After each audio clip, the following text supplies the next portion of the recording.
Bienvenue dans Conversation avec, le podcast où nous explorons les idées, les engagements et les parcours qui façonnent notre société. Je suis Gina Nzengue et aujourd'hui nous abordons un sujet aussi crucial que trop souvent passé sous silence, la précarité menstruelle chez les adolescentes. Dans nos écoles, nos quartiers, nos communautés, des milliers de jeunes filles sont contraintes de s'absenter, de subir l'exclusion ou de compromettre leur avenir simplement parce qu'elles n'ont pas accès à des protections hygiéniques adaptées. Derrière cette réalité brutale, il y a un enjeu de dignité, d'égalité et de justice sociale. Car ne pas pouvoir gérer ses menstruations dans de bonnes conditions, c'est être privé d'une liberté fondamentale. Mais au-delà de l'accès aux protections périodiques, la question de leur qualité est tout aussi essentielle. L'utilisation de serviettes hygiéniques bon marché et mal régulées expose de nombreuses jeunes filles à des risques sanitaires. Assurer un accès à des protections sûres et adaptées n'est donc pas seulement un enjeu de confort, mais aussi une question de santé publique. Face à cette urgence, des voix s'élèvent. Parmi elles, Christian Bois et Romuald Ndong-Assoumou, membres de l'ONG FEMACT, qui œuvrent pour sensibiliser, accompagner et proposer des solutions concrètes. À leur côté, Steve Akonefa, enseignant et témoin direct des défis rencontrés par les élèves. Ensemble, ils portent un combat essentiel, celui de l'accès à l'éducation et de la dignité pour toutes. Parce que comprendre, c'est déjà un premier pas vers l'action. Bienvenue dans Conversation avec. La précarité menstruelle reste un sujet très peu abordé dans nos sociétés et surtout au Gabon. Selon votre expérience, Christian Bois et M. Romuald Ndong-Assoumou, vous étiez sur le terrain il n'y a pas longtemps. Quelle est l'ampleur de cette situation au Gabon? Merci Gina. Ce qu'il faut dire, c'est que nous n'avons pas jusqu'à présent des chiffres, mais je pense que ce que nous avons commencé va nous permettre d'avoir un certain nombre de données qualitatives et quantitatives. Mais on se rend bien compte sur le terrain, notamment sur Mouila et Lambaréné que nous avons fait dernièrement, et même sur la mission que nous avions faite sur Port-Gentil il y a quelques années, on se rend bien compte que c'est un véritable problème de société aujourd'hui. Ça reste un tabou dans certaines familles, ça reste un tabou dans notre société, mais il n'en demeure pas moins que c'est une évidence aujourd'hui que la précarité menstruelle est... Mais justement, comment est-ce que ça reste un tabou étant donné que c'est une question qui touche près de la moitié de la population? Enfin, on est en train de parler de menstruation, c'est toutes les femmes qui ont leur menstruation dès qu'elles atteignent l'âge...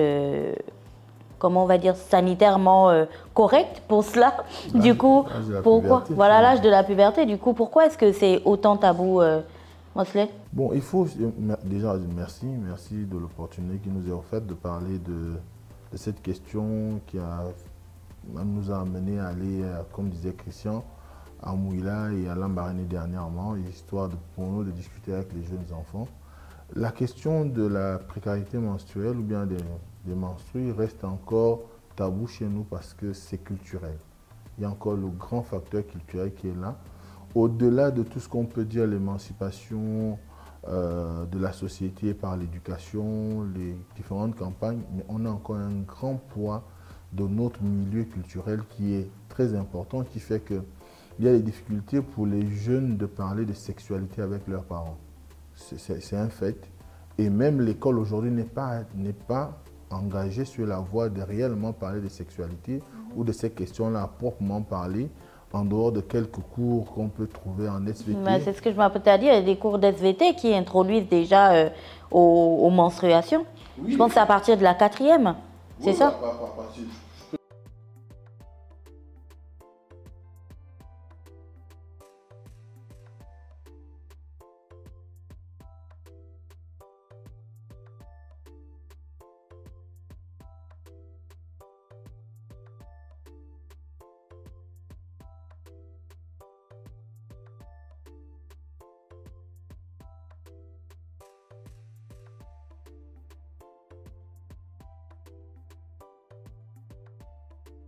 Monsieur Akonefa, vous êtes au contact des jeunes au quotidien, en fait, vu que vous êtes enseignant, vous voyez les jeunes filles tous les jours. Est-ce que vous avez des exemples concrets de situations difficiles qu'elles vivent, liées notamment au manque d'accès aux protections hygiéniques, que vous pouvez nous partager? Les exemples sont multiples. Déjà, il faut retenir une chose. Lorsqu'on est enseignant, on est confronté à la pire forme de précarité, celle qui touche les enfants. Parce que lorsqu'on est dans une société où les gens sont frappés par la précarité, la peine est double chez les filles, la peine est double chez les enfants et la peine est double chez les femmes. Et quand vous prenez que parmi les enfants, il y a la population de jeunes filles, vous voyez que la peine est beaucoup plus importante parce qu'elles sont confrontées à des difficultés non seulement physiologiques et économiques. Lorsqu'on se retrouve dans les établissements à gérer des jeunes filles, pour nous qui enseignons le collège, nous avons des enfants qui vont vivre une transformation au niveau de leur corps, ils vont connaître leur première menstrue. Oui, la puberté. C'est à ce moment-là qu'on se rend compte d'un certain nombre de difficultés que certaines traversent. Parce que les enfants ont honte de parler de leur misère. Dans les écoles, les enfants passent leur temps à se créer un monde imaginaire. Ils vont raconter aux autres qu'ils vivent une vie qui n'est pas réelle parce qu'ils ont honte de leur précarité. Donc, et les jeunes filles qui vivent la précarité menstruelle n'en parlent pas aux autres. Donc, c'est souvent difficile. Mais dans mon parcours, je suis tombé dessus parce que je m'intéresse un peu à ce que vivent les enfants en difficulté dans les écoles. Et l'exemple qui m'a emmené, moi, à partir de 2022, à m'intéresser à la précarité menstruelle, c'est une jeune fille à qui on a donné une serviette hygiénique chez moi, au CS Bataveya, et qui voulait quand même rentrer chez elle parce qu'elle s'était tachée. Et lorsqu'on m'a appelé, je suis venu vers elle, elle m'a dit non, bon, de toutes les manières, j'ai eu la serviette, aujourd'hui, je n'en aurai pas. Bon, moi, dans ma tête, je ne comprenais pas. Et puis, j'ai dit, je vais t'acheter un paquet de serviettes hygiéniques. Et comme je fais souvent, quand un enfant me parle d'un problème, je vais rencontrer les parents. Et en rencontrant les parents, le père m'a dit non, mais nous, on fournit des serviettes de bain comme sa mère utilise, mais elle ne veut pas, elle est paresseuse, elle gaspille et tout. J'étais choqué, pourquoi? Parce que c'est des choses que j'ai vues dans des documentaires, dans des pays très loin du Gabon, où ces pays-là, on considère qu'ils sont pauvres, alors qu'au Gabon, on se considère un peu mieux lotis. Mais quand je découvre qu'au Gabon, à Libreville, la capitale, on a des enfants qui vivent ces situations-là, qui utilisent des vieilles serviettes de bain ou des t-shirts. Ou des morceaux de pagne. Ou des morceaux de pagne. J'étais vraiment choqué. J'étais vraiment choqué, ça m'a mené à une réflexion et je me suis demandé, si on le vit à Libreville, imaginons un peu ceux qui sont à l'intérieur du pays où les enfants sont obligés d'aller apprendre à plusieurs kilomètres de leurs parents dans des familles d'accueil souvent qui elles-mêmes n'ont pas des revenus. Et Femax, vous étiez à l'intérieur du pays. Qu'est-ce que vous avez vu? Qu'est-ce qu'on vous a dit? Comment est-ce que ça évolue? C'est vrai que vous avez dit que la précarité menstruelle était bien présente là-bas, mais pour mettre des mots exactement comme Monsieur Akonefa venait de le dire, on utilise des serviettes de bain, on utilise des morceaux de pagne. Qu'est-ce que vous avez observé? Écoutez, il y a eu deux phases dans ce qu'on allait faire. Il y avait avec les médecins cette présentation, cette discussion de groupe, ces focus que nous faisions avec 70, voire rencontre formelle. Voilà, rencontre formelle. Et puis il y avait nous qui étions là à observer et à prendre de manière isolée certaines jeunes filles. Et comme le disait Steve, c'est quelque chose qui ressort. Moi j'ai parlé à des jeunes filles, notamment à Lambaréné, au lycée Janvier Nguema-Bumba où nous étions. On a parlé le samedi à des jeunes filles qui avaient le sourire parce qu'elles nous disaient que chacune pensait qu'elle était seule en fait à vivre cette situation. Comme il le disait, même nous-mêmes, entre nous les adultes, on a du mal à partager nos vécus les plus honteux. Donc, au sortir de ce que nous faisions avec les médecins et l'enseignant, nous parlions aux jeunes filles. Et c'est quelque chose qui est palpable. Elles vous le disent. L'histoire de vieilles serviettes de bain, l'histoire de tissus, les couches de bébé. Les couches de bébé, on les a entendues. Je parle de samedi dernier, il n'y a pas une semaine. Je les ai entendues samedi dernier à Lambaréné. Donc, cela nous fait prendre conscience que si au départ nous pensions que nous étions sur un sujet de société, parce que nous on veut montrer qu'on s'occupe de quelque chose dont personne ne parle, en fait on a mis le pied dans quelque chose qui est un véritable problème. Et aujourd'hui, la question ne se pose plus de savoir si la précarité menstruelle au Gabon existe. La question est de savoir, maintenant qu'on a mis le pied dedans, on a discuté à Port-Gentil avec des jeunes filles, on a été à Mouila la semaine dernière, on a été à Lambaréné le week-end dernier. comment aujourd'hui on fait entendre cette question? Comment aujourd'hui on fait que cette question soit portée pour que, sûrement l'enseignant le dira mieux que nous, pour que ce phénomène-là, pour que cette situation que les jeunes filles soit prise en compte et qu'au demeurant on voit comment ce fort taux d'abandon scolaire et ce fort taux d'échec scolaire chez les filles notamment, parce que je discutais avec les jeunes filles, je leur disais, vous voyez, si on vous met 100 filles et 100 jeunes garçons à l'entrée en 6e, quand vous sortirez en terminale, il y aura peut-être 80 garçons et 50 filles.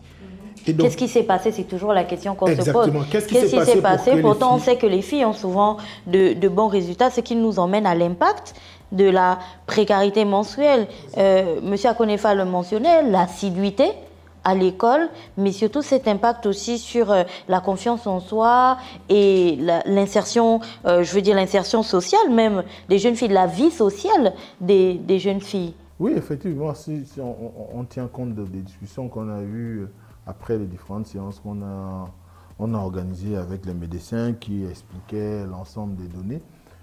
Moi, c'est la conversation que j'ai eue par exemple avec le proviseur du lycée Alexandre Martin Samba, M. Luc Chéry, et qui nous disait qu'ils sont débordés par cette question, dans la mesure où déjà dès le départ, il y a une sexualité très active dans leur localité, donc Mouila, et qu'à partir d'un certain âge, les jeunes filles sont confrontées à beaucoup de difficultés.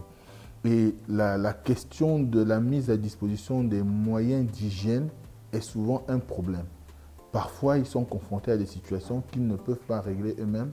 Et c'est la raison pour laquelle, d'ailleurs, il nous avait invités, il nous a reçus avec beaucoup d'enthousiasme, parce qu'il espérait que la communication qui devait être la nôtre avec les jeunes devait leur permettre de prendre, du moins, confiance et de croire qu'on peut trouver des réponses aux problèmes qui sont les leurs au quotidien. Et c'est tout le sens de ce que nous sommes allés proposer, notamment en rapport avec les serviettes réutilisables. Peut-être qu'on reviendra dessus. Ça a été vu comme un moyen, enfin comme une manière de venir leur apporter, on va dire, quelque chose qui va les sauver. C'est-à-dire à un jeune enfant qui a souvent des problèmes pour acheter, ne fût-ce que le petit paquet de serviettes hygiéniques de 500 francs, et lui dire qu'elle pourra bénéficier d'un kit de 5 serviettes qu'elle pourra utiliser 5 ans. Vous voyez que c'est énorme pour elle. C'est ouvrir le champ de possibilités. Et justement, on fait ce podcast. Je suis la seule femme. Je vais dire touchée par la question des menstruations, mais vous, non. Vous ne serez jamais touchée par la question des menstruations. Du coup, qu'est-ce qui vous intéresse dedans? Pourquoi vous êtes là? Pourquoi vous étiez à Mouila? Pourquoi vous décidez d'en parler? Monsieur Akonefa, vous, on a compris, vous êtes un enseignant, vous voyez ça au quotidien. Mais au-delà de ça, il y a beaucoup d'enseignants qui voient ça au quotidien. Qu'est-ce qui fait en sorte qu'en tant qu'homme, vous décidiez de vous lever pour parler de ça? Nous sommes enseignants, nous sommes pères, nous sommes fils, nous sommes frères, nous sommes époux. Et donc, le problème de la précarité menstruelle, les gens ne mesurent pas toujours les conséquences. Il parlait tout à l'heure de la sexualité active de certaines jeunes filles dans des localités.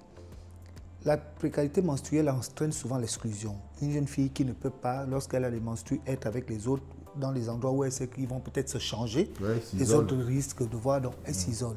Mais comme elle ne peut pas vivre ça tout le temps, parce qu'elle veut, parfois ce n'est pas la fille timide, parfois c'est la fille très active que tout le monde admire à l'école, tout le monde regarde à l'école, qui a ce problème-là. Donc, elle ne va pas toujours se mettre en marge. Et comme il y a des hommes, parfois plus âgés, dans la plupart du temps, plus âgés qui s'intéressent à elle, elle va trouver une solution à un problème. Cet homme-là va lui donner un peu d'argent pour s'acheter des serviettes hygiéniques. D'accord. Vous voyez? Donc, on se retrouve avec, au Gabon, il faut le voir en général, des jeunes filles ont une propension à s'intéresser aux hommes plus âgés, actifs. C'est d'abord les problèmes d'ordre économique. Sortir de la précarité. On veut sortir de la précarité. On ne veut plus porter une vieille serviette. Donc, si j'ai un homme qui travaille, qui peut me donner de l'argent, je peux même acheter une serviette hygiénique. Parfois, on se moque d'elle. Alors, elle est sortie avec le boutiquier parce que le boutiquier lui donne le pain au chocolat. Mais parfois, ce n'est pas pour le pain au chocolat. Et ce n'est jamais pour le pain au chocolat. C'est le boutiquier vend des serviettes hygiéniques. Elle sait qu'elle en a à disposition. Donc, après, on se retrouve avec la précarité menstruelle va entraîner la sexualité active, ça va entraîner le problème des grossesses précoces, ça va entraîner le problème d'avortement clandestin. Ça peut aussi entraîner des infections, ça des va maladies. entraîner des infections. Ces infections-là peuvent créer des problèmes de stérilité secondaire. Vous voyez, on va d'un problème qui est tout simple, banal, que tout le monde néglige, mais qui peut entraîner des conséquences beaucoup plus graves plus tard. Alors que ce problème, si on le prend à la base, si on peut le régler, il ne va pas régler tous les problèmes qu'on a ensuite, mais il peut atténuer un tant soit peu ces problèmes. Et c'est là où il y a toute la difficulté, c'est que dans l'ancien temps, quand on regarde un peu nos sociétés, ce qu'on nous dit, c'est que vous aviez des matriarches qui étaient là pour accompagner les jeunes filles quand elles sont dans des conditions comme celle-là. Mais aujourd'hui, ça n'existe plus, cet encadrement. Beaucoup de jeunes filles sont abandonnées à elles-mêmes. C'est le freestyle. Voilà, et on trouve la solution la plus facile que possible pour pouvoir arriver à régler un problème. Et comme l'a si bien dit M. Akonefa, la difficulté, c'est qu'après, il y a des conséquences. Et ce sont ces conséquences que nous, en tant qu'organisation de la société civile, nous cherchons à plus ou moins limiter en amont pour apporter des solutions qui permettent à ces enfants-là d'être dans des situations où ils pourront bénéficier d'un accompagnement, peut-être pas, on va dire, au quotidien, mais aller remettre des serviettes réutilisables qui ont une capacité d'utilisation d'une durée de 5 ans, c'est quelque chose qui va résoudre un tant soit peu le problème de certaines et qui va peut-être favoriser une meilleure attitude par rapport à l'exposition à la sexualité ou à l'exposition tout simple à un certain nombre de dangers qu'elles peuvent encourir, simplement parce qu'elles veulent sortir de cette situation difficile qui est la leur. On le dit à demi-mot. Il faut rappeler que nous sommes des organisations de la société civile et on a décidé de porter un certain nombre de problématiques. Quand nous avons mis le pied sur ces questions de précarité menstruelle, nous ne savions pas ce que nous allions découvrir. Je n'avais pas les témoignages de M. Akonefa, je n'avais pas les témoignages de ces jeunes filles à Lambaréné, je n'avais pas le témoignage de ces jeunes filles à Mouila. Notre rôle en tant que société civile, c'est de tirer la sonnette d'alarme pour dire à l'État qu'attention. Parce qu'en réalité, le problème de précarité aujourd'hui, avant même de dire menstruel, c'est un problème qu'on vit au quotidien dans notre pays. C'est-à-dire, la société est tellement fragilisée. M. Akonefa l'a très bien défini.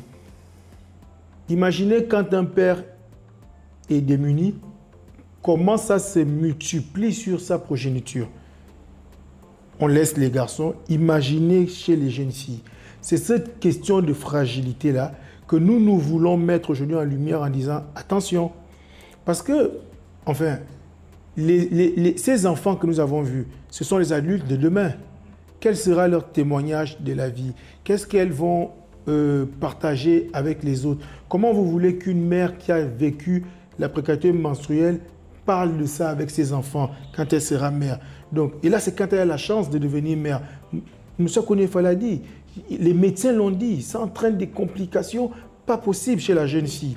Donc, c'est quelque chose qui est important aujourd'hui à souligner et de dire que nous sommes allés comme pour faire une étude qualitative. Aujourd'hui, moi, je suis revenu de là-bas, mais renversé. Hein? Renversé. Moi, je suis père d'une petite fille de 14 ans qui a ces trucs-là, de vos choses-là depuis, je sais pas, depuis 11 ans. Et je me rends compte de la chance qu'elle a de pouvoir vivre dans un environnement où elle ne se pose pas cette question. Ce n'est pas ce que j'ai vu partout où on est passé. Donc, le tissu social est tellement fragilisé, et encore plus pour la jeune fille en situation de précarité. Mais il a dit, il y a des jeunes filles qui ne passent jamais l'année scolaire chez leurs parents, parce que les parents vivent au village. Ils vivent chez un oncle, un cousin, un ami. Il n'est pas là pour régler ce genre de problème. Il te donne le lit, il te donne à manger. S'il y a le courant, tu as le courant. Le reste, ça ne le regarde pas. Donc c'est une question qui fragilise l'équilibre de notre société, et elle est fondamentale aujourd'hui. Et il faut qu'on porte un plaidoyer plus haut pour que les gens l'entendent.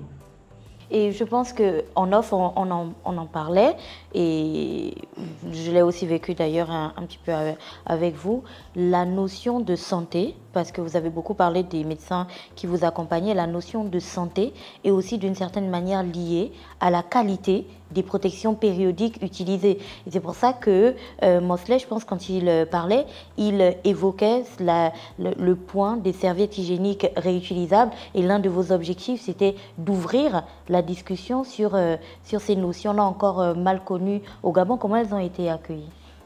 Comme je le disais tout à l'heure, ça a été très bien accueilli puisqu'il y a eu un engouement lorsqu'il y a eu des présentations sur leur usage. Sur ce à quoi ressemble quand même des une serviette hygiénique réutilisable, dont M. Akonefa est le président. Et j'ai vu une lueur d'espoir chez ces jeunes enfants. Il y a même certaines qui pensaient qu'elles devaient bénéficier de ces produits tout de suite. Mais on leur a dit que nous sommes d'abord venus pour la phase de sensibilisation et que nous reviendrons pour pouvoir leur présenter, distribuer avec l'accompagnement. Et c'est là où c'est important ce que dit Christian. C'est-à-dire que nous sommes aujourd'hui dans une société où les notions élémentaires deviennent des fardeaux. C'est-à-dire des questions qui devraient être élémentaires, basiques à régler, deviennent des fardeaux, deviennent des charges.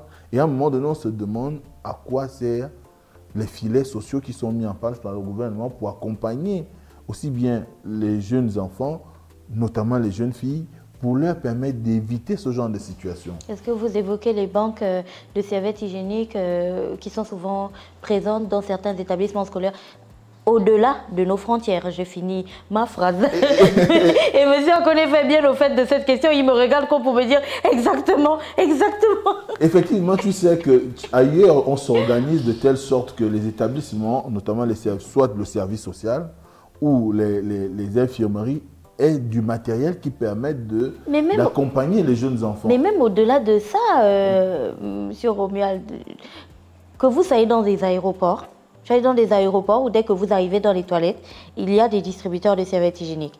Je suis allée dans des restaurants où quand vous allez dans les toilettes, il y a des serviettes hygiéniques à disposition. En fait, dans tous les espaces publics, cette question a été prise à bras-le-corps. Parce qu'ils comprennent que c'est une nécessité, c'est quelque chose qui peut survenir chez une jeune enfant ou même chez une personne adulte à tout moment.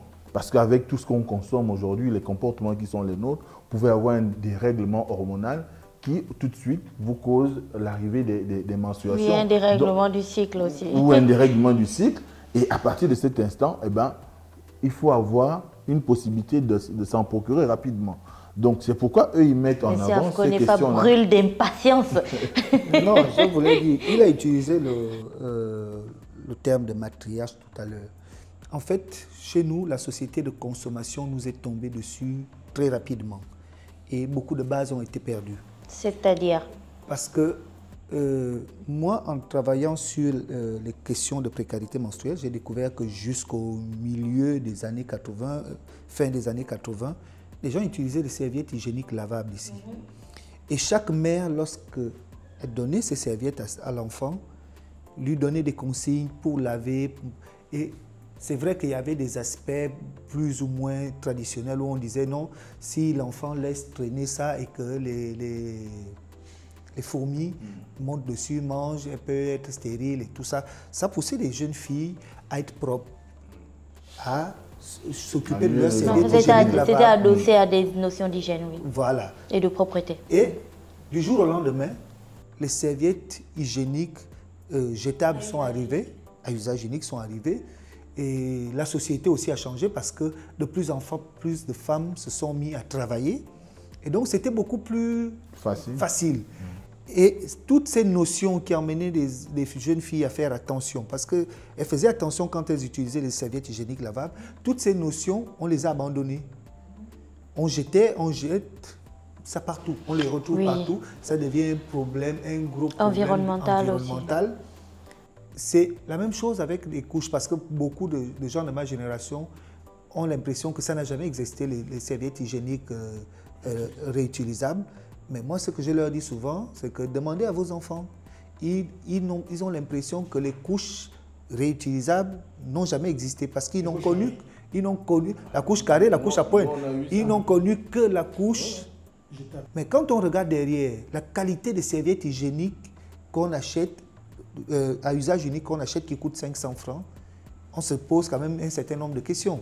Est-ce que ces serviettes hygiéniques ne vont pas créer d'autres difficultés derrière. Parfois, les informations écrites derrière sont en arabe, en indien, en chinois, enfin, on ne comprend pas. Parmi nous, on n'a même pas le détail de la composition. Au Gabon, nous sommes dans une société où les gens n'ont pas le réflexe de lire avant d'acheter. Quand on arrive en grande surface, on cherche le moins cher. Ou la marque, quand on a l'argent. Quand on a les moyens, on cherche la marque. Qu'on a vu à la télé, dans une publicité qui passe en Europe. On ne regarde pas ce qu'il y a derrière. Moi, quand je regarde les informations des pays occidentaux, je vois quand même qu'ils vont regarder si c'est A, B, les produits sont classés. Et eux, ils savent ce que ça donne. Ils scannent même les QR codes des produits pour avoir le plus d'informations. Nous, on ne le fait pas. Quand on a les moyens, on achète la marque, bon, mauvaise, jusqu'à ce qu'on nous dise qu'il y a un problème avec cette marque. J'ai vu avec le lait Pico. Des gens étaient dessus jusqu'à ce qu'on dise qu'il y avait des produits contaminés. C'est là où les gens se réveillent. Et c'est ce qui arrive. Les serviettes hygiéniques, quand les gens vont en grande surface et qu'ils n'ont pas beaucoup de moyens, ils cherchent les moins chers. Ils cherchent vraiment les moins chers. Les banques de serviettes hygiéniques au Gabon, le problème c'est qu'il faut vraiment structurer ça. Il y a des ONG qui ont essayé de travailler dessus, qui travaillent dessus, mais ça reste limité parce qu'il n'y a pas toujours les moyens pour le faire. Mais pour le moment, elles se battent. L'idéal aujourd'hui, c'est que le gouvernement prenne à bras le corps cette situation. Qu'on permette, qu'on pousse ou permette tout ce qu'on veut, que des serviettes hygiéniques réutilisables soient commercialisées ici. Qu'on aide les ONG, la société civile, à sensibiliser les populations sur leur usage parce qu'elles sont souvent mal vues. Parce que les gens vont dire on va laver le sang, est-ce qu'il n'y aura pas d'infection, il n'y aura pas ceci. Entre-temps, quand on regarde derrière, elles sont la meilleure solution à la gestion des menstrues. Oui. Pas seulement au problème de précarité, mais à la gestion des menstrues en général. C'est la meilleure solution parce que les serviettes hygiéniques parfumées, mentholées et autres, après on apprend que, bon, il y a quand même des problèmes là-dessus. Donc il faut que les pouvoirs publics, comme l'a dit Christian, prennent conscience de ce problème. Nous avons un problème sur la qualité des serviettes. Je ne sais même pas si elles sont contrôlées, toutes les serviettes qui rentrent au Gabon. C'est la grande question, c'est la grande question qu'on se pose. Commercialisées partout, il y a ce problème de qualité. Et ce n'est même pas qu'au Gabon, je pense qu'on pourrait partager un lien en dessous de notre podcast pour que vous alliez vérifier. Il y a à peine 2 semaines aux États-Unis, grand drame, ça a été une information relayée sur les chaînes américaines. Une célèbre marque de serviettes hygiéniques que tout le monde connaissait, que tout le monde utilisait, a été retirée du marché parce qu'ils utilisaient des produits extrêmement toxiques. Et il faut reconnaître que la serviette hygiénique est directement en contact avec l'appareil. Voilà. Justement, Gina, c'est là où je voulais en venir. C'est-à-dire aujourd'hui, il ne faut pas que les gens aient l'impression qu'on est en train de dire que les serviettes, que le problème de précarité mensuelle, c'est juste l'absence de serviettes hygiéniques. Je dis qu'on a quand même rencontré un panel de plus de 1000 enfants. Et le principe d'aller sur le terrain avec des médecins nous a permis de comprendre qu'il y a des dangers. Tu posais la question tout à l'heure. Moi, quand j'achète si je vais faire des courses avec ma fille, quand je lui prends les serviettes hygiéniques, moi, je pense qu'elle choisit à la couleur. Si elle aime le rose, si elle aime le vert, moi, je ne connais pas. Je ne comprends pas. Souvent, on appelle une vendeuse de rayon qui l'aide. Je ne sais pas sur la base. Elle va peut-être me vendre celui qui est le plus cher pour faire son chiffre. Mais il reste la question essentielle. Est-ce que ma fille, elle est éduquée pour lire l'étiquette d'une serviette hygiénique? Qu'est-ce que ma fille sait de ce qui est dedans? Puisque moi-même, je suis comme la plupart des pères démissionnaires, parce que je trouve que c'est un tabou. Je ne veux pas entrer dans ça avec ma fille. Tu ne veux pas qu'on te voit dans le magasin avec le paquet dans les mains? Exact. Je ne veux pas entrer dans ça avec ma fille. Je ne veux pas aller discuter de ça avec elle, que j'en montre moi pour ce qu'on a pris. Ce n'est pas comme si on avait... Voici, c'est son vélo. Là, je suis trop fort, je connais 16 pouces. Voilà. Mais là, c'est quelque chose, on l'a dit au début, ça reste très tabou. Donc, il y a un danger. Il y a un danger. On ne peut pas tirer... On n'est pas en train de tirer à balles sur les serviettes hygiéniques industrielles telles qu'ils sont vendues. Pour l'instant, c'est la solution qu'on a sur le marché. Mais on dit qu'il faut faire attention. On dit que même si c'est ce que vous voulez utiliser, il faut avoir un regard qui vous permette de faire le choix le moins dangereux. Un choix éclairé. Voilà, le choix le plus éclairé pour votre enfant, pour votre sœur, pour votre épouse. Parce qu'à côté de cela, on parle aujourd'hui des serviettes réutilisables qui reviennent à la mode. La vie, c'est un principe de rotation. Nous, on a utilisé les couches carrées, les couches à pointe. Peut-être que ça reviendra. Aujourd'hui, peut-être que ça facilite la vie des gens d'utiliser et puis de jeter. Mais on est en train de dire qu'il y a un problème d'hygiène et il y a un problème de santé. Et il y a un problème d'environnemental. Et un problème d'environnement. Donc on est en train de dire qu'il y a une alternative qui soit pas du tout polluante, je dis bien pas du tout polluante, avec le moins de risques pour la santé des enfants et des femmes en général, et qui n'a pas un coût aussi élevé. Parce qu'on a dit qu'on est parti de la précarité menstruelle. Donc au final, même si on mettait les banques de serviettes hygiéniques dans les établissements, on n'aurait pas réglé le problème de la santé. Et on n'aurait pas réglé le problème de la gestion des déchets dans l'environnement. Donc, voilà. Donc ça devient... Voilà comment on part d'un constat dans la société où on dit qu'il y a des jeunes filles qui n'ont pas de serviettes hygiéniques quand elles sont indisposées et qu'on débouche sur quelque chose qui est beaucoup plus grand. C'est pour ça que je dis que ça dépasse le niveau de nous, société civile, et que nous, notre travail aujourd'hui, c'est d'essayer de créer un écosystème dynamique où on va tirer la sonnette d'alarme pour dire qu'on ne parle pas seulement d'acheter des serviettes hygiéniques aux enfants. On dit qu'il y a un corollaire de problèmes que cela cause dans la société et qu'il faut regarder ce problème dans son entièreté.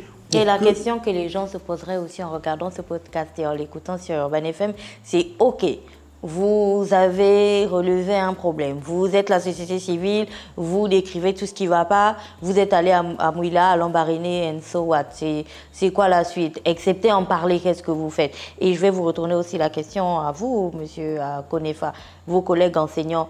Quelle est l'étape, en fait, après celle-ci? Quand vous observez, vous avez observé FEMAC, vous étiez sur le terrain, vous avez ouvert la discussion autour des serviettes hygiéniques réutilisables. C'est quoi la prochaine étape? Vers où est-ce qu'on va? Vers où êtes-vous capable d'aller? Je pense que Christian l'a déjà dit. Le rôle de la société civile aujourd'hui, après avoir fait le constat de ce problème qui est là, c'est de faire un plaidoyer auprès, que ce soit de nos autorités ou des organismes internationaux, pour régler ce problème. Parce que la société civile gabonaise à elle seule n'a pas forcément les moyens de le faire, mais elle a quand même les moyens de faire un plaidoyer. Elle a aussi des partenaires. Et pour ça, pour faire un plaidoyer, il faut qu'un maximum d'acteurs de la société civile puissent se joindre à ce combat pour faire ce plaidoyer. Parce que il y a des moyens qui existent. Les serviettes hygiéniques réutilisables que l'ONG Save a mis à disposition de FEMAC lorsque FEMAC est parti, c'est l'UNESCO qui les a fait venir au Gabon. Ça veut dire que l'UNESCO a le moyen de faire venir des serviettes hygiéniques.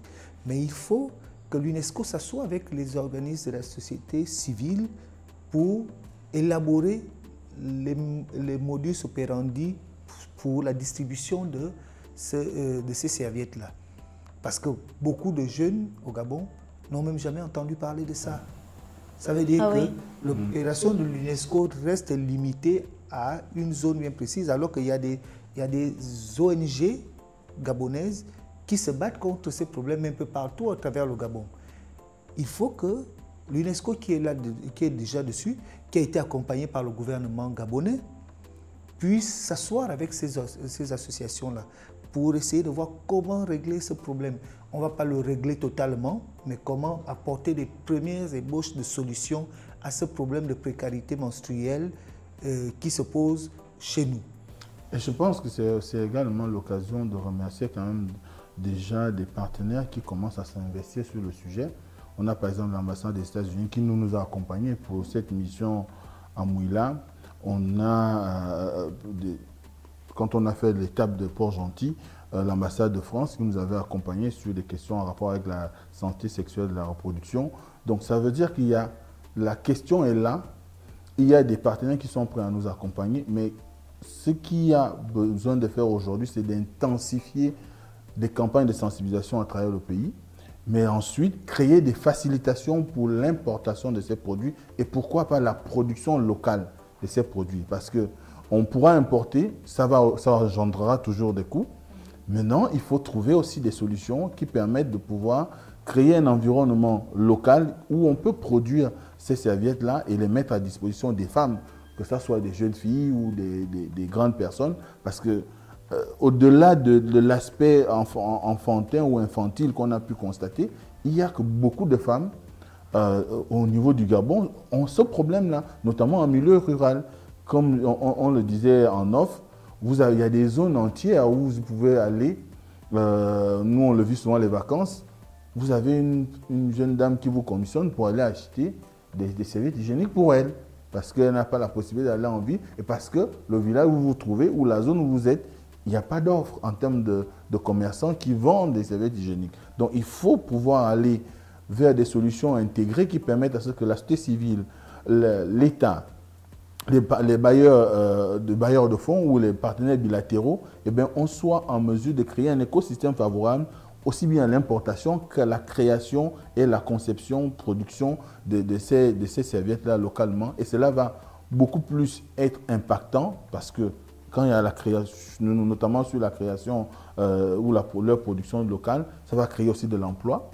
Et ça va permettre de combattre aussi la pauvreté, donc la précarité dont on parlait, entre autres. Et ça va permettre à ce qu'il y ait une mise à disposition d'un volume conséquent et qui peut, qui sait, juguler le problème de la précarité menstruelle. En réalité, Gina, pour compléter un peu, dans le cadre de nos activités FEMACT, on aborde ce sujet, mais notre réflexion ne s'arrête pas à ce qu'on est allé faire à Moula et Lambaréné et Port-Gentil.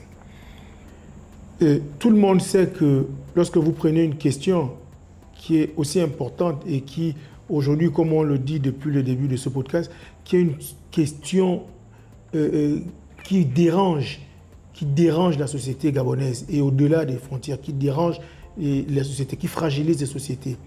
Il faut poser le problème avec plusieurs étapes. La première chose qu'on a faite et qu'on devait faire, c'était justement aller déconstruire un certain nombre de choses dans les têtes des enfants. Les enfants, ils sont chargés. Comme quel point, par exemple? Quand vous dites à un enfant qui va utiliser une serviette réutilisable, lui, il ne voit pas la serviette. Il voit que le sang, là, c'est un sang pourri. On a discuté avec ses enfants. Comment tu lui dis que... J'ai entendu M. Konefa, quand il faisait la présentation, on regarde leur visage. Quand tu rentres à la maison, tu es inquiet, il y a 5 serviettes, tu pars avec à l'école, voilà. Et donc, il y a quelque chose qui se passe dans sa tête, la tête de la jeune fille. C'est pas évident de laver du sang. Hein. Le gars là, il me dit que je dois manipuler mon sang. Manipuler du sang, c'est aussi un tabou chez nous. C'est un tabou, alors que jusqu'à présent, j'enlève ma serviette, je mets dans le petit sujet dans la poubelle. Ça ne me regarde plus. Ce que ça fait dans l'environnement, c'est pas son problème à elle. C'est pas ça son problème. Or, nous sommes en train de lui dire que comme c'est un problème, tu n'as pas d'argent pour ça, nous on peut t'apporter une solution. Pour cette catégorie de personnes, c'est facile. Elle n'a pas le choix. Pour lui apporter une solution, elle la prend. Quand tu vas à la soupe populaire, tu ne demandes pas la carte. Tu manges ce qu'il y a dans la gamelle. Donc pour cette catégorie de personnes, il y a un discours à tenir. Après, on arrive sur la jeune fille dont les parents mettent à disposition les moyens pour qu'elle ait sa serviette. Comment tu lui dis qu'il faut utiliser une serviette hygiénique réutilisable? Parce que tu lui demandes d'intégrer de nouvelles habitudes. Il faut qu'elle lave son sang. Ce n'est pas évident. Donc le travail que nous devons faire, et que nous avons commencé à faire, c'est mettre en place des éléments de langage pour déconstruire tout ça dans les têtes des enfants.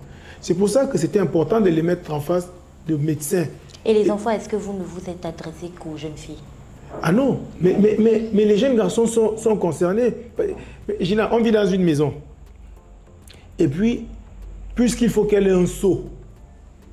Mais qui a dit que dans chaque maison, chacun a son seau?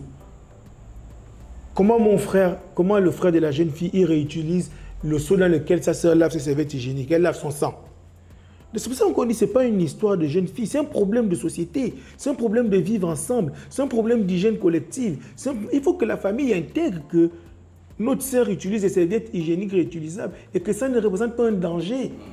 Elle lave, le seau est nettoyé, elle installe ses serviettes. Et que ce n'est pas dégueulasse parce que... Et tu sais, moi, ce que j'ai aimé, c'est que lorsqu'on est allé à Val-Marie, et encore une fois, au lycée Alexandre Martin-Samba, ce que j'ai aimé, c'est que lorsqu'on posait des questions, la plupart de ceux qui donnaient des réponses, c'était les garçons. C'était les garçons.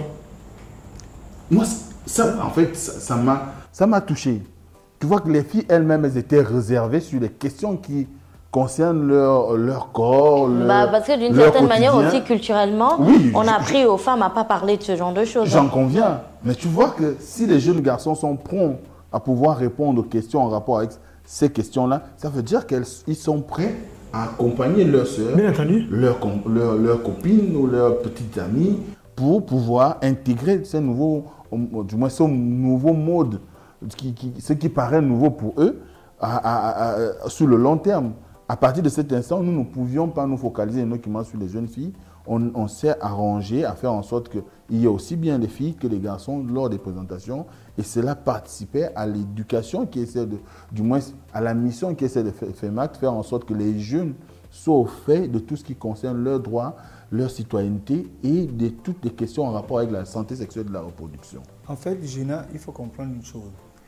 Les menstrues sont parfois accompagnés de mots qui sont assez compliqués pour les femmes. Et parfois, ces femmes doivent faire appel aux hommes qui sont autour d'eux. Il faut les éduquer.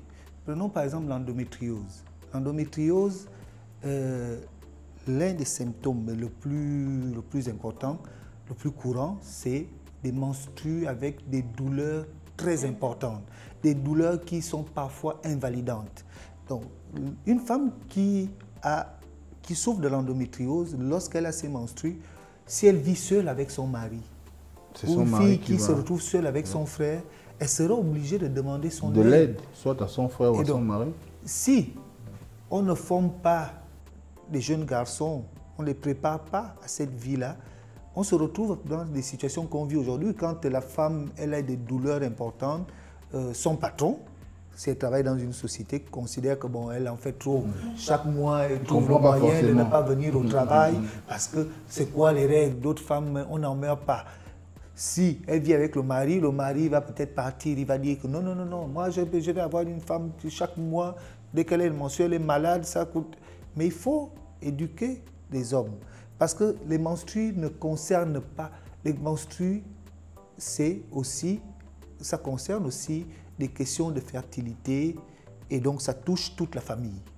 Ça touche toute la famille. Il faut que les hommes aujourd'hui apprennent à aider les femmes à gérer les menstrues. Que ce soit des menstrues à problème où il y a des difficultés, où il y a des douleurs, ou des menstrues simples.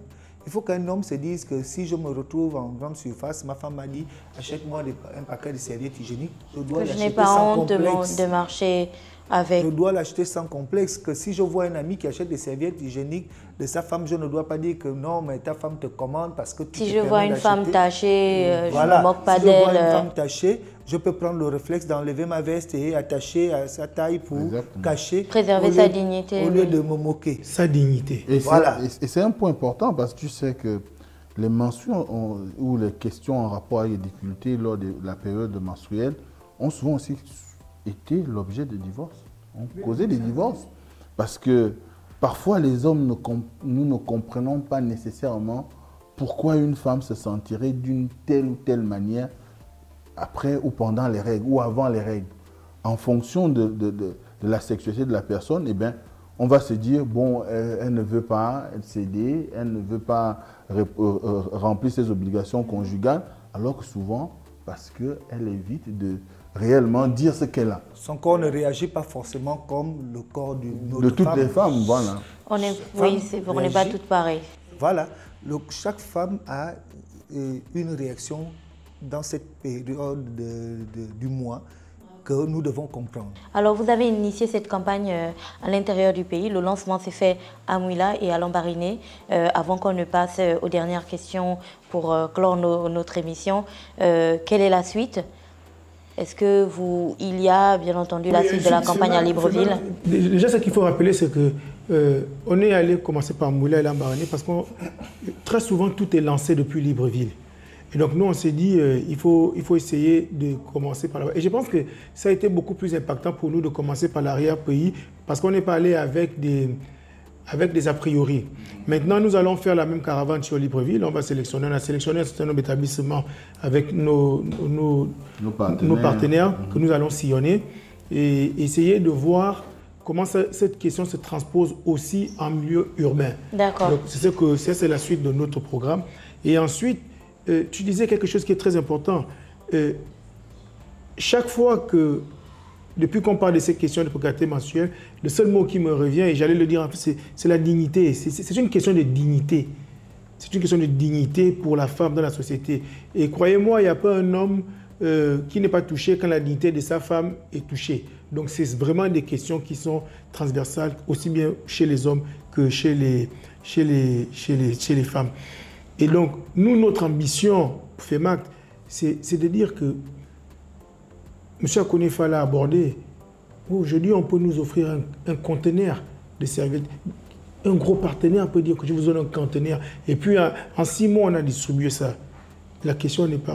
Il faut qu'on cherche aujourd'hui des solutions qui soient permanentes et durables. Oui.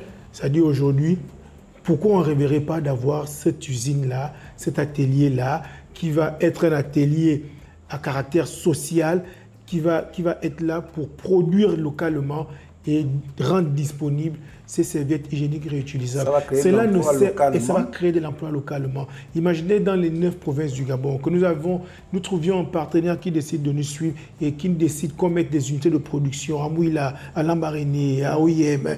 Et puis là, on règle quelque chose qui soit important. Et là, on apporte vraiment un impact durable sur cette question. Parce qu'il ne faut pas faire ce qu'on fait. On amène le sac de riz et puis... Il faut écouter ce que M. Akonefa a dit. La jeune dame qui dit « Aujourd'hui, j'ai eu la serviette hygiénique. Qu'est-ce qui me garantit que demain, j'en aurai une autre ?» Donc, solution pour elle, elle va disparaître des cours pendant 4 jours, le temps qu'elle revienne à sa situation normale. Et 4 jours multipliés par 9 mois, c'est pratiquement plus d'un mois, et on un mois d'absence sur 9 mois de scolarité. Messieurs, j'ai vraiment adoré cette conversation avec vous autour de la précarité menstruelle. Et d'ailleurs, c'est très anodin, enfin, c'est très surprenant parce que c'est que des hommes pour parler de questions de femmes. Je vais vous laisser à chacun une petite minute parce que on est arrivé au terme de notre podcast, une petite minute pour adresser un message à un public particulier. Il faut adresser un message aux jeunes filles qui vivent ces réalités aujourd'hui. Il faut adresser un message au pouvoir public pour, bien entendu, susciter l'engouement autour de ces questions. Et il faut adresser un message aussi aux auditeurs qui nous écoutent, aux hommes, aux familles qui nous écoutent, pour peut-être susciter encore plus la discussion autour de ces questions. Choisissez votre public, une petite minute, ce sera votre mot de fin. Moi, je vais m'adresser au pouvoir public et aux opérateurs économiques. Vous savez, comme Christian l'a dit, il faut qu'on pense à produire les serviettes hygiéniques réutilisables localement. Nous avons des exemples à côté. Le Rwanda s'est inspiré d'un exemple du Kenya, où on fabrique des serviettes hygiéniques réutilisables en utilisant simplement les cœurs de bananier. Dès qu'on a coupé la banane, le cœur de bananier, on prend, on écrase ces fibres-là, on utilise. Le Gabon peut le faire. Il faut simplement que des opérateurs économiques ou l'État se disent qu'on peut le faire parce qu'on a ce problème qu'on veut résoudre. Il faut innover. Ça peut être des cœurs de bananier. On peut regarder des exemples dans d'autres pays où on verra des fibres naturelles qui sont disponibles en abondance, qui pourrissent, qu'on peut utiliser pour le faire. Et ça peut être commercialisé à des prix assez accessibles pour tout le monde. Mais ça va aussi créer de l'emploi. Nous avons quand même des problèmes de chômage au Gabon, mais il faut qu'on diversifie l'offre économique de notre pays. Et ça peut être un moyen. Monsieur Ndoissoumou, votre public. Oui, moi je pense qu'aujourd'hui, les femmes ne devraient plus se sentir seules sur la question de la précarité mensuelle ou de leur situation souvent parfois méconnue ou incomprise par les hommes. La société civile est résolument engagée à les accompagner, notamment des ONG comme les nôtres. Nous travaillons pour permettre à ce qu'avec nos partenaires, à l'exemple de l'ambassade des États-Unis encore une fois, de trouver des réponses qui permettent à ce qu'il y ait une meilleure connaissance des problèmes qui sont liés à la précarité mensuelle et à l'hygiène qui va avec. Et je pense que plus nous allons accentuer des campagnes dans ce sens, plus nous aurons peut-être des habitudes qui vont s'installer. Il y aura de nouvelles manières de procéder et ensuite, avec la mise à disposition qui pourrait être celle des serviettes réutilisables, on pourra gagner le combat contre la précarité mensuelle. une fois que cela est dit, et je m'adresse à mes jeunes frères et mes jeunes sœurs qui sont dans les lycées et collèges et à qui on peut encore inculquer ce que nous voulons faire. C'est-à-dire, j'ai écouté le docteur pendant qu'on était à Mouila, quand on discutait, puis on dit, je dis par exemple, on va laisser technique. Et puis a réagi en me disant, c'est pas notre cible. Au début, je ne comprenais pas, c'est pas notre cible. Je me dis, là-bas, il y a des jeunes filles qui ont déjà leurs habitudes. Et c'est difficile de changer les habitudes des gens. Et même quand on y arrive au prix de beaucoup plus d'efforts que comme si on partait à la base. C'est pour ça que je dis à nos jeunes frères et à nos jeunes sœurs qui sont encore au lycée que ce n'est pas une honte. Ce n'est pas une honte. Cela peut être difficile de parler de ces questions parce que personne ne veut parler de sa pauvreté. Mais aujourd'hui, vous avez des oreilles. Monsieur Akonefa, je l'ai vu le faire chaque fois qu'on allait quelque part. Il laissait un contact. Je vous laisse un contact que vous pouvez appeler. Nous sommes à Libreville et au besoin, nous pourrons réagir. Vous n'êtes pas seul dans cette situation. Et même si vous pensez que vous êtes la seule, peut-être même que votre camarade à côté de vous là, a le même problème que vous. C'était censé être son mot de fin, voilà. Mais tu vois, non? Non, je suis obligé de remercier un partenaire qui est quand même essentiel pour nous aussi aujourd'hui et qui met à disposition des jeunes une somme de spécialistes qui peuvent les accompagner sur ces questions. Je parle évidemment de QG Jeunes, qui est une plateforme dédiée et qui, évidemment, est le fruit d'un partenariat avec l'UNFPA, qui est un mécanisme de l'ONU. Donc, j'invite vraiment les jeunes à aller sur QG Jeunes Gabon. Il y a aussi la radio Urban FM qui est toujours, que ce soit pour la campagne de FEMAC, pour la campagne de Save et autres, ils sont toujours là. D'accord. Ce que nous venons d'entendre n'est pas seulement un constat, c'est un appel à agir, à briser le silence et à reconnaître que la précarité menstruelle est une injustice qui entrave l'éducation, la santé et l'avenir de trop de jeunes filles. Mais il existe des solutions.